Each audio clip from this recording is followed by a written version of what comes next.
এই জম শক্তির জন্য গাছ দিয়া আমি এই জম শক্তির জন্যটা তুই সন্তান হইয়া যদি বেটাটা নারীর বুকে যদি ঠিক মতো না চালাইতে পারো, তাহলে তুমি কিসের বেটা? তুমি ঠিক আছে এই দুনিয়াতে পুরুষ বলিয়া তুমি আর কোনোদিন দাবি করিও না।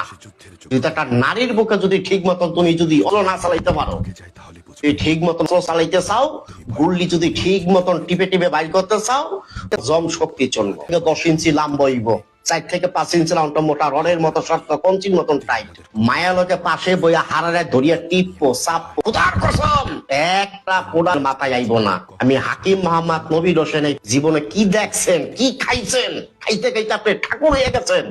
বিশ্বাস করেন না? আপনি আমার এই জম শক্তি চূর্ণটা খান, দদির মতো গাঢ় হবে। যে পাড়া ছাগলের মতো ঝুলিয়ে গেছে, টানিয়া টেনিস বলের মতো ছোট হইব। ইসলা পানি পড়া বন্ধ, ক্ষয় সপ্তদোষ বন্ধ, স্বাস্থ্য পরিপিকার ভালো। মায়ের লগে লগে 4বার 5বার খেলাইবেন, দুর্বল হইবেন না। গুতাইতে গুবের পানি এক রাইতে 3-4 বার ভাঙবেন। এটার নামই জম শক্তি চূর্ণ। এটা খাবার পরে 40 থেকে 50 মিনিট 4 থেকে 5 বার মিলামিশা করবেন, ক্লান্ত হইবেন না। এই জম শক্তি চূর্ণটা আমি হাকিম মোহাম্মদ নবীর হোসেন বহুত গাছ রিসার্চ করিয়া, গবেষণা করিয়া, এই পবিত্র কোরআনের থেকে একটা গাছ বাইর করিয়া আমি এটা ভিতরে দিছি।